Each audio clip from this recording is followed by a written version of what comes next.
Hello everyone, today's video is a mix of narrative storyline and lore, so in the description below, I'll link the video section for you for those that want to skip ahead and dive straight into the lore of Hellknights. For those of you who are fans of the channel's ongoing narrative series, this episode will see O'Malley's Seraph Touched link up with Nero's Hammer of Rome warband. So sit back and let's see what villain is lurking in the shadows to challenge our faithful heroes. Enjoy. Dis, the Iron City, 3 days prior to the ambush of the Pilgrims. He had once been a mighty praetor. At his birth, his lineage, one of demonic nobility, was a bloodline traceable through the long eons right to the rebellious angels that were cast down into hell by Yahweh's tyrannical hand. He had served the court and the Lords of Envy all his long life until the betrayal by the goat thing saw him brought low at the moment of his apotheosis to full demonhood. Had he not been betrayed, the great iron pincers would have torn away his mortal spark and ascended him to the true divinity as a pure demon, a noble lord of the court with his own minor kingdom and the possibility of joining the highest echelons of court society. This was ripped from him by the goat thing. That broken memory of a lesser angel, only a fraction as divine as one such as he. Its betrayal had cast him down. He hated the goat thing. And once his body was broken and forced into his infernal iron armor, he was trapped beneath this basalt slab until his new lord called him forth to war as a Hell Knight. Ha! New lord. He spent many a long decade beneath the basalt weight, his punishment for failure to seethe with rage at the lesser being. He hated the goat thing.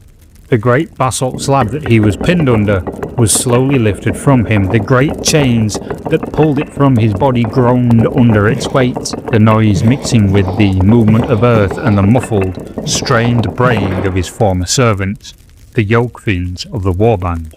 The sulphurous smell of hellfire filled his lungs as the air began to rush down to him. His long suffocation under the basalt was coming to an end once more, and he would soon be commanded to war. Slowly he climbed from the pit of his entombment, and there it was, arrogantly floating feet from the edge of his prison pit.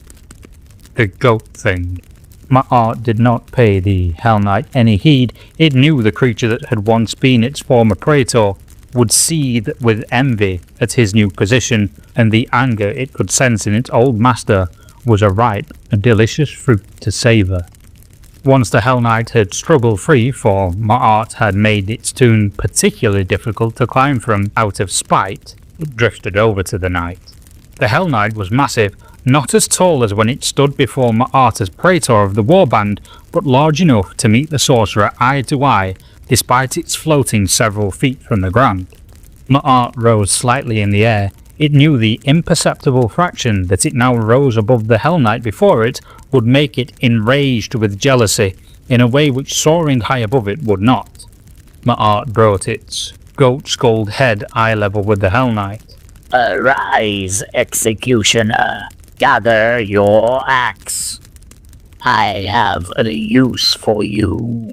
Carmine stood at his guard post, machine gun scanning the horizon past the trench lines that protected the rear of the beachhead. They had dragged the massive carcass of the Acaronian wolf ahead of this position to create an obstacle if the heretic navy attempted to attack once more from land rather than sea.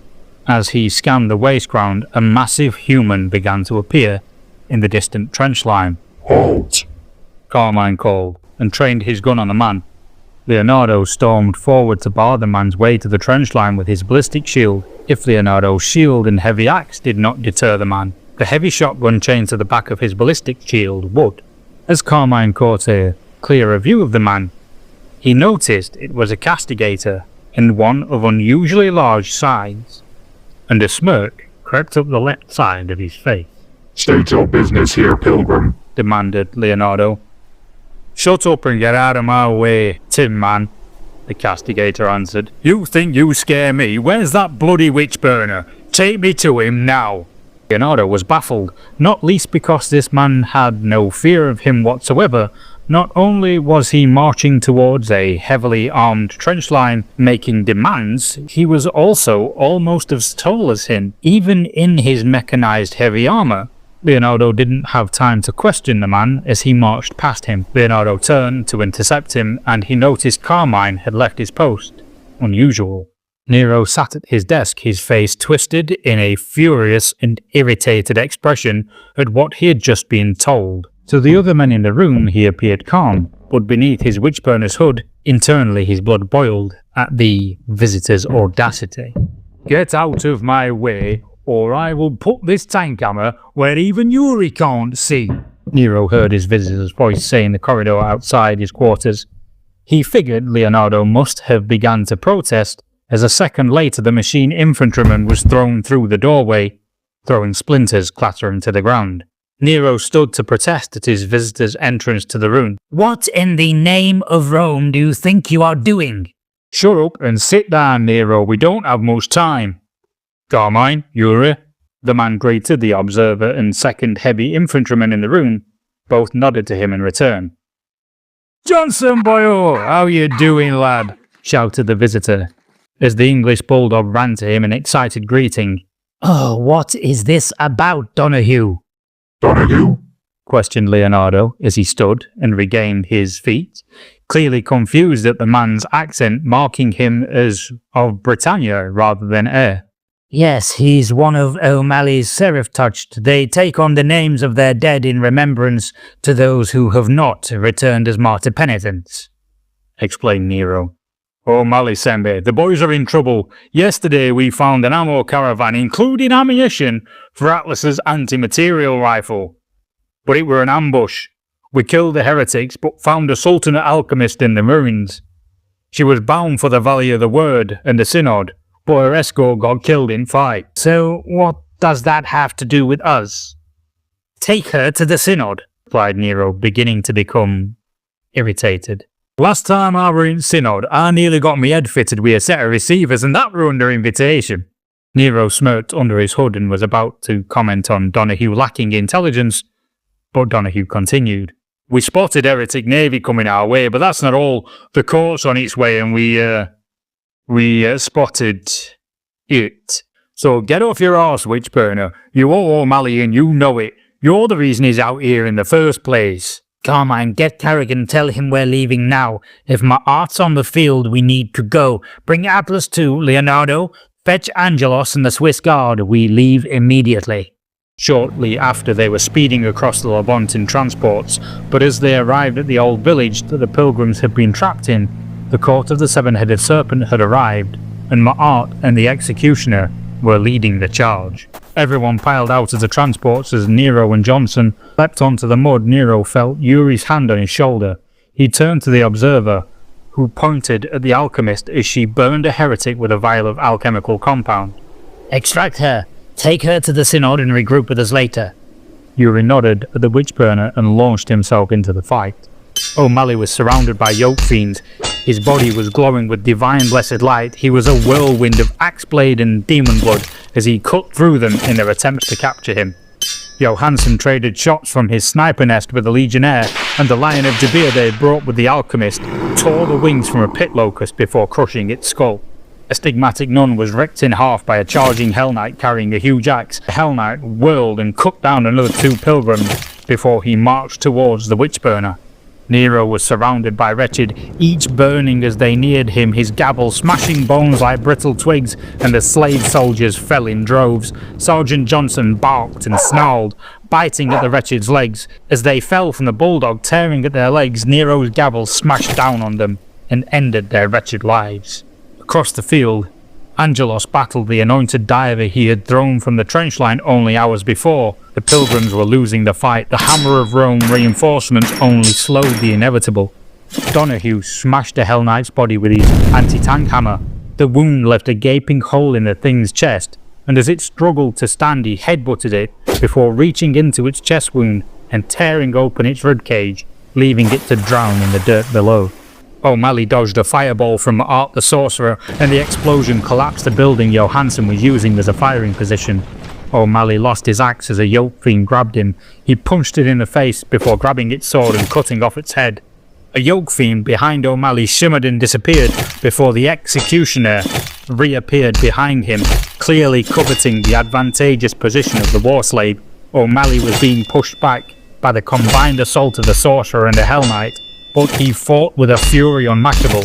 He cut down yoke fiend after yoke fiend, parried blows from the executioner, and swung another stolen blade, sending one of the sorcerer's arms careening through the air before the Lion of Jabir barreled into it and carried the sorcerer clear of the melee in its jaws. Nero killed the last wretched around him and glanced at O'Malley. It became clear almost the entirety of the heretic and demon warbands were both converging on the prophet, and a realization dawned on him. It can't be. His eyes widened. Converge on the war prophet. Protect O'Malley at all costs. Donahue picked up Johansson from the rubble. The pilgrim was clearly dazed but still able to fight. Cover me, boy. I'll go and help O'Malley. Make sure they don't get what they want. Another Hellknight joined the duel between Angelos and the Anointed, and as the lieutenant was about to be overcome, the Hellknight had its head blasted apart by an antimaterial shot, and Donahue charged the Anointed, throwing it aside. The castigator looked back at the lieutenant. Get to O'Malley, I'll deal with this one. Glad to see Atlas has found his ammunition. Angelos rushed past Donahue, and as the Anointed diver tried to stand, he swung his tank hammer, but the Anointed grabbed his arm and threw the hammer aside. But no matter, he had the strength of Samson. Even without his old mechanized infantry suit, his body was enhanced by blessings, chemicals, and all manner of compounds, and that was before Samsonite strength had been bestowed upon him. I don't need that tank hammer to kill you, boy. I just like the sound it makes, Donahue said, smiling, as he saw the realization dawn in the Anointed's eyes. He was far stronger than it. I used to wear armor just like this, big and mechanized. I don't need it anymore, but I know exactly how to break it apart, he said with a sinister grin. Nero and O'Malley fought back to back, a storm of fire, faith and fury. Sergeant Johnson barked and worriedly looked on at them, just outside of the melee's reach. The little dog steeled itself and dragged a fallen legionnaire away from Nero before ripping its throat out. The Hellknight teleported back into the fray and threw Nero aside as he was distracted by a charging yoke fiend. O'Malley smashed at his armor with another stolen axe, throwing great chunks of infernal iron into the air. Behind O'Malley, though, unbeknown to the war prophet, a black portal slowly crept open, and while he fought the Hellknight, long and slender hands reached out towards him. Nero was dazed, glancing up from the ground. He saw O'Malley dragged into the portal by a Goetic warlock. No, he said weakly, as he heard the laughter of the Hellknight, and then blackness engulfed him as he passed out. Hellknights are summoned to war when the nobles of the court of the seven-headed serpent demand sport. Heretic priests whisper rumours that Hellknights are mortal champions blessed with apotheosis into devilhood, or even lesser fallen angels. Whatever their origin, they were subsequently cursed by their patron for some perceived slight, either real or imagined. Whichever is the case, it ultimately does not matter. Once cast down, their bodies are crushed and folded upon themselves 1,000 times before being bound within the prison of their once splendid armour. To see within the armour is said to be a glimpse of the sheer horror of divinity, warped and twisted in form. Gibbering mouths constantly utter blasphemies, and the internal organs screech, their new form crushing them into a space near 1/10 of their original form. In spite of their fall from grace and their reduction in physical size, they are still prideful to an outlandish degree and will suffer no insolence from their wretched or war slaves.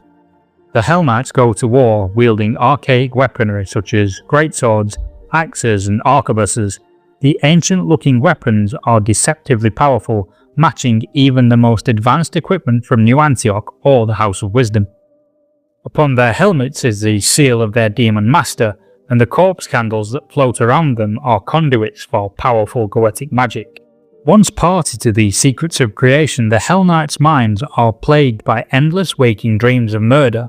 their thoughts compressed to a prism of murderous desire and violent intent. When dispatched to the Levant, the Hellknights is a mighty creature. Even as a fraction of its former power, they are the death of almost all mortal challenges. However, despite their armour and power, Hellknights suffer when on the mortal plane, just as a mortal would suffer in the heat of hell. The bitter cold of the mortal plane is just as much of a test of their endurance and faith as hell would be to a mortal. Which brings our episode on Hellknights to a close for now. What do you think of these powerful champions of Hell's forces? And why does Ma'at the Sorcerer have O'Malley in his sights? Let me know your thoughts and theories in the comments below. Please like, subscribe, share a favourite video with a friend, and to discover the narrative story at its beginning, click the video link to your left to discover Tales of a War Prophet Episode 1, or, if you'd like to know more about the lore of Hell's forces, click the playlist link to your right. For discounts on your hobby supplies, check out my affiliate link below, and to get access to podcasts and upcoming videos before anyone else, consider joining as a channel member. Thank you for watching, and I'll see you all soon.